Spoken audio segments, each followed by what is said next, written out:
Welcome to another episode of the Student Loan Player Podcast. I'm Travis. Today we're going to talk about the idea of what would happen to student loan borrowers if DOGE eliminated the Department of Education and all student loans as we know it. So we're going to dive deep.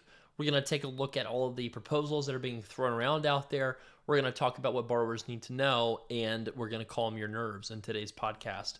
So let's talk about what would happen if President Trump and Musk and DOGE combined forces to completely eviscerate Department of Ed like they did USAID, like they did the CFPB. What are the chances of this? What would it mean for borrowers? So let's talk a little bit about first, how much power President Trump may or may not have over education policy. If Trump, is able to shut down all these other agencies, it's a natural thought to think that he could shut down something like Department of Ed too. But there's a little bit of a difference in USAID and CFPB and the Department of Education. So CFPB is a relatively new agency, came out of the financial crisis, right, with Dodd-Frank. And the CFPB does still exist. There's an acting director of the CFPB. It's the Treasury Secretary. And the CFPB also existed in the first Trump administration. And, essentially, you didn't hear a whole lot about the CFPB because the CFPB was staffed with folks that didn't really believe it should exist. And in terms of regulating businesses, in terms of protecting consumers' regulations, you didn't see a whole lot of rules compared to during the Biden administration, where you saw the CFPB with a very activist director come out all the time with a lot of rules that was trying to protect consumers, right? So if you think about the differences, you might say, well, naturally, Department of Ed could face the same result because Department of Ed is just another governmental group, so why can't they do all the same things to that? And I think there's some big differences. So first of all, again, CFPB is still being fought over as to whether or not it should exist. There's still lawsuits debating as to whether or not it should be an independently created agency like the Federal Reserve kind of thing with its own funding or whatever. So I think that there's still battles over whether or not that program or that agency should exist at all. And with Department of Education, when it came out, they tried to shut it down. They didn't. Department of Ed has grown very large. It's 4,000 employees. That's a ton of people. And so what they're trying to do is they're trying to starve Department of Ed as much as they can of things to do to shrink the size of the department and therefore its importance. So if you're able to shift curriculums, different things with any kind of civil rights enforcement or anything like that, if you're able to shift that to other agencies, if it's statutory, for them, that's a win. If you are able to rein in anything at Department of Ed, that's a win, right? Now, I think that the thing that they're going to find when they audit Department of Ed is they're going to find an absolute mess, because it is an absolute mess. If you really think about income-driven repayment right now, because of how everything has been handled with the rollout of SAVE, with the pandemic, with the Biden administration, continually kicking the can down the road and income-driven recertification, if they look at the programs like IDR, they're going to see a majority of people paying nothing. And that's why I think that people need to be ready to recertify their incomes, is because they're going to, audit this stuff at some point a lot more heavily than they're currently doing. So if you have not been thinking about how you file your taxes for your 2024 tax return, you need to think about it, because they could just say, hey, one of the easiest ways that we could get a lot of money coming in the door again is just force everybody back into repayment immediately. And if they don't have the SAVE plan, they could put everybody into the IBR plan if they wanted to, because that's in the statute, right? Now, I looked through the statute. I actually read the statutes today, and it says in the statutes, it says in the IDR part of the statute, it says the Secretary of Education shall about 35 times. And then I looked at the PSLF statutes, and that says Secretary of Education shall about 34 times. So that's pretty explicit. That's very much, you have to do this through the Department of Ed. And I think that's why we saw some Republican comments about, well, maybe we'll leave the big loan program behind in Department of Ed, but we're going to move all the K through 12 stuff out. We're going to move all of the gender-related things out. We're going to eliminate all the DEI office stuff, right? So all the civil rights, enforcement stuff. So there's a lot of things in the statute that they can't get rid of. So that's one thing to be relatively able to be calm about. So I want to kind of talk about what I think that Trump and Musk could do at Department of Ed, because they can't shut it down, but they could do some pretty intense things. And I want to talk about what they cannot do. Okay, so this will be a little interesting. So one thing they could easily do is tighten the definition of a PSLF qualifying employer. Now, a little bit of tightening would mean trying to roll back some of the new guidance from President Biden. We just want to be clear, we haven't heard anything about this at all yet, so this is just pure speculation. But if they wanted to, obviously they could roll back the idea of allowing, for example, Kaiser Permanente physicians to qualify for PSLF if they wanted to, because that was something the Biden administration just randomly decided. Do I think they're going to do it?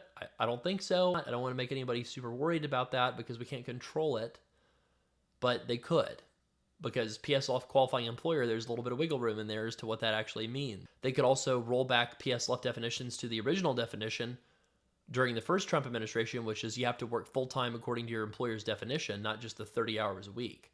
So they could make, there's a couple like memorandums of understanding that predated that new rule with Biden, with like the Minnesota Teachers Union or Minnesota Nurses Union, where it's explicitly said, hey, all hospitals have to sign the forms if you're 30 hours a week or more. And then Biden came out and said, hey, it's 30 hours a week. So those are some things they could do. They could do a hardcore audit of income-driven repayment. So if I think about the current IDR repayment system, right, there's a lot of people that have not been submitting all their full income documentation. There's a lot of, in my opinion, bad advice being given out there that you can just maximize your 401k and turn in a pay stub with zero income and then get $0 payments for the whole year. You can't do that. And like if somebody says that their family size is 93, your payment will be $0 a month, and it's only going to be a problem until you get caught. So like there was a GAO investigation, I believe in February 2020. I can't remember off the top of my head for sure, but it like happened, I think, right before the pandemic or right in the early stages of the pandemic. But it was a pretty damaging report that caused at least one guy to go to jail because that was the guy that was doing the telling the government that people had 93 children so he could get people's payments to zero. So this is just an example of, they could easily say, okay, how do we catch people who have not been reporting their income information? If you use your tax return, you're real safe because you can't argue with the tax return. Now, if you're submitting your IDR recertification, here's what I think we need to be really careful about. Okay, I want to make some things clear. Now, in case there's any confusion out there, you have to include all sources of taxable income if you use alternative documentation of income. Now, I'm going to give you an example of where I think there's wiggle room. If your income goes down like suddenly, like you're taking parental leave, you quit your job, something like that, I think it's fine to contact them and update your income. I think it's fine to just say you don't have a taxable income because at that very moment you lost your taxable income. You haven't gotten the dividend check that month, let's say, right? So I think it's reasonable to say, okay, you lose your job or you take a break in income or you go way down in income, go ahead and recertify just with the statement that your income went down. I think that's fine. Where I'm concerned, though, is people that are doing like this year in and year out and not providing all the taxable income. That's where I'd be real concerned.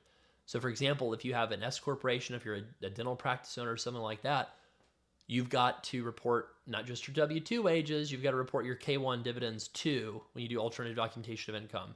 So you can do that with an employer letter showing your wages and showing your K-1 income from the prior year if your tax return doesn't show an accurate number. So you can absolutely get in big trouble if the Trump administration or GAO or somebody like that audits IDR recertification and you're using an income number that is not accurate, that it's going to come back to bite you. Now, it's real interesting. I actually have seen this trip a lot of people up because I've noticed on the IDR recertification application online, it used to say include all sources of taxable income on that. The paper application still says that, but the Biden administration took all of that out and they basically said, and I'm not making this up, right? Like they basically said you can just make something up for your IDR recertification and they don't care. I mean, that was kind of the goal, is to make sure that nobody paid almost anything, thinking that, frankly, it would help them win an election. That was kind of the thought, is we don't want anybody recertifying their income before an election because that'll cost us politically.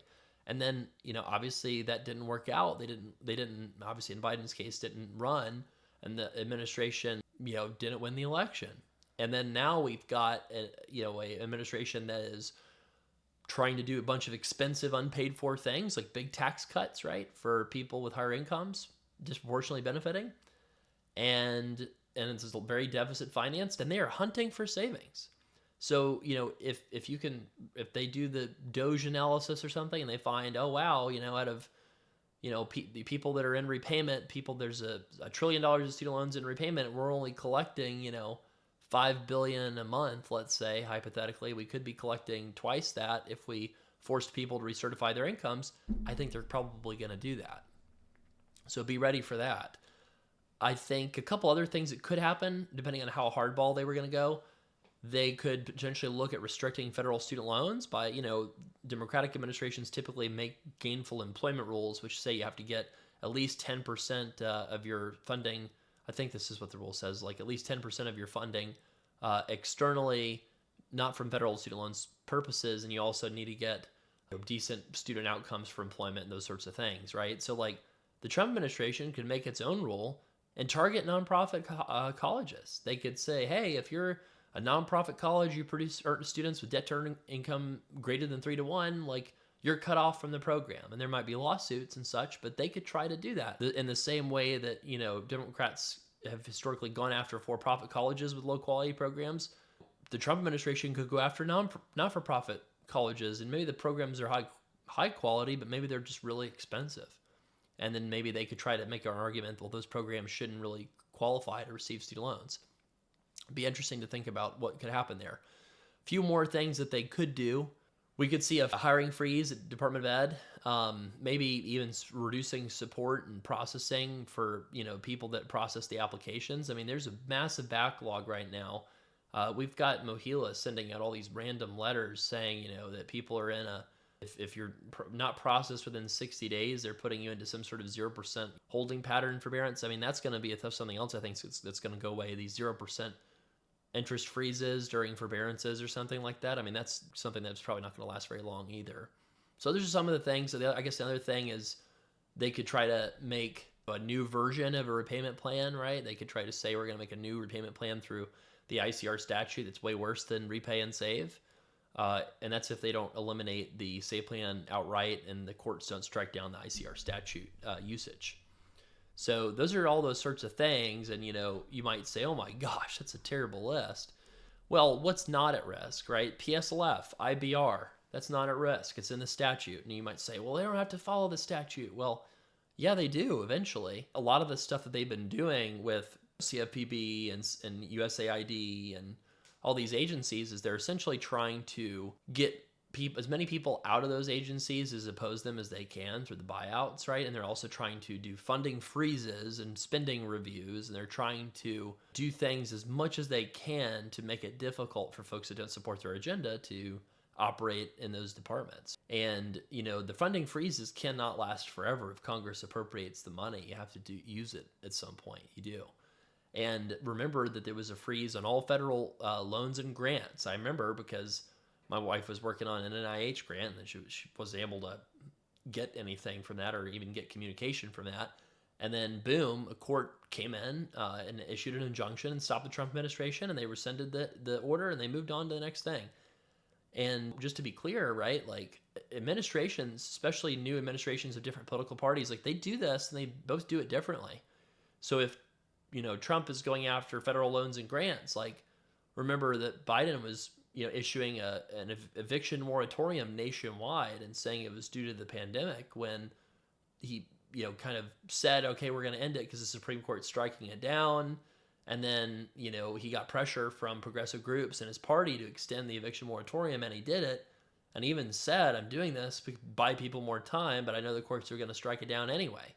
And he issued an order that he knew was not going to be legal, and he did it because it would buy people an extra month or two without being evicted. So President Trump is doing something that's kind of opposite politically. He's going after federal loans and grants that help fund things that a lot of people benefit from, but he views that as wasteful spending, and so their administration is trying to rein in stuff as much as they can. And I don't think that it's helpful to probably worry about things that we can't control. What we can control is, okay, what's the definition of PSLF? What's the definition of IBR? Do you have a debt-to-income ratio above 2-to-1? If you do, IBR is still your best bet, most likely, right? It's still probably the best option to go for forgiveness in 20 and 25 years if you have more than a 2-to-1 debt-to-income ratio, even if you're in the private sector. And if you're in the public sector, of course, PSLF is still on the table. And if you owe less debt than what you earn every year, you make $200,000 a year, you got $100,000 in debt, unless there's some super special reason why you're keeping your loans federal, you need to just probably refinance and pay it off. Because the only exception to that rule would be if you're getting a 0% interest subsidy because you're still hanging out on the save forbearance. If that's the case, go stuff your money in cash savings account, get 4% interest, and just wait until the 0% interest ends and then see what options are available out there for refinancing. Because there are actually historically low credit spreads right now. It's kind of amazingly low in a lot of cases. But that's not the reason to refinance, right? You refinance and you're ready to burn the bridge behind you and you're ready to cross the Rubicon and know there's no way out but paying off the debt in full. It's kind of a psychological advantage, but you do need to actually get a interest rate edge to do that. So we obviously have cash bonuses on the site, studentloanplanner.com/refi, if you do decide you need to pay back your loans. But a lot of people in the middle that have that 1 to 2 debt to income ratio, it's a little bit uncertain. And let me say this, there's a lot of benefit in buying yourself time and just continuing to grow your net worth. So if you're uncertain if you should go for forgiveness or not, you can buy yourself time by continuing to pay the minimum that you owe, build up your savings and investments in other areas, and then put off the decision. 4 years seems like it's going to be a long time, but in the grand scheme of life, life is short. 4 years will pass and you'll be like, where'd the time go? And then you might have a Democratic administration. Who knows if that administration is more centrist or more progressive than the Biden administration? And if they go big on student loans again, well, suddenly you might feel, oh, shoot, if I have my 1.5 debt to income ratio, I wish I would have kept it federal, right? Now, I do think that things go in pendulums. I think that, people would feel like they would want to kick themselves with the interest pause if they had refinanced. But keep in mind, when people refinanced in 2021 and 2022, a lot of people were locking in 3% interest rates with 20-year terms. Yes, the 0%, losing that 0% 2 years of extra, extension was painful. But I can promise you, people I talk to now that got a 2 or 3% interest rate when they refinanced in 2021, 2022, or even 2023, they're pretty happy overall, unless that there's PSLF involved. So what's going to happen next? We're going to have a lot of scary headlines. There's going to be a lot of stuff in the media scaring people. There will be some things that actually do impact borrowers negatively. It could be tightening of PSLF. It could be forced recertification of income. It could be the announcement that the SAVE plan is toast, or a legal, ruling that says the SAVE plan is toast. And it could mean people suddenly have to pay big amounts of money again. So I am concerned that, a lot of borrowers are going to feel IDR payments start again, and they're really not going to have felt those for like 5-6 years because people have not had to recertify for so long. And when those payments start, some of those payments are going to be enormous. I mean, if you think about an attending physician who's got a $300K income, that person might have to pay $2,500 a month, and they're used to paying $200 or $300 a month from an ultra extended IDR recertification, getting pushed out every few months over and over again. So at some point that's going to end. And is your budget ready? Hopefully it is. And remember, though, that this is just an income tax. It's still an income tax. If it's better to pay it as a percentage of your debt, you can do that, but only if it's a better deal. You don't have to do that if it's not a better deal.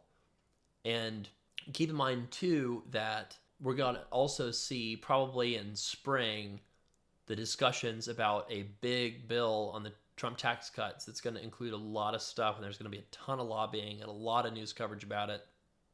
And I would anticipate that they will try to get something passed, or at least get the major bill worked up by like the late spring, early summer.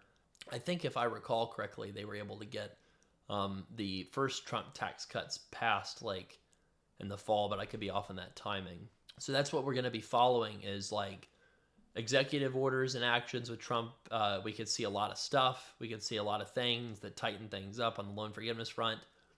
And then you have to look at the legislative stuff with the big bill, the reconciliation bill that might try to rein in IDR programs for the future. Now, if that happens, that would be huge. It would be shocking because they had unified GOP control in 2017, 2018, and they were not able to pass major student loan legislation at all. And the margin in the House, I believe, was a little bit larger than it is now. So can we expect that they're actually going to do something?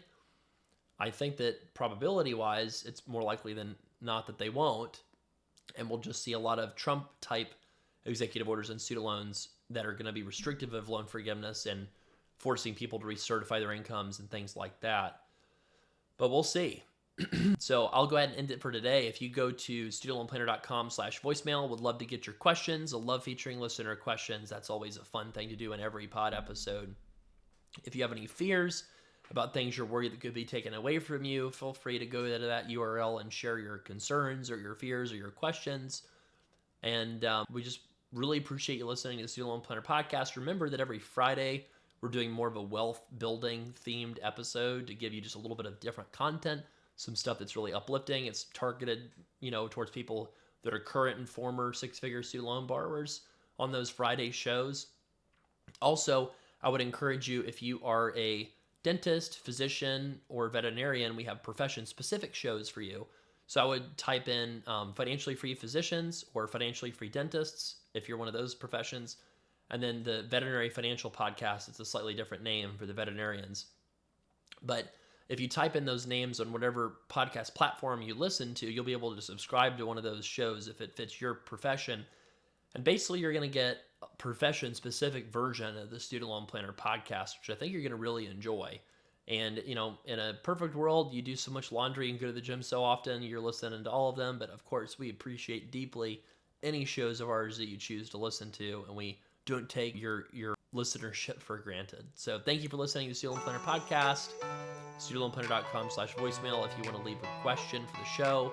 And remember, financially free physicians, financially free dentists, and veterinary financial podcast. If your occupation fits one of those three, follow those shows from our team over at SLP Wealth.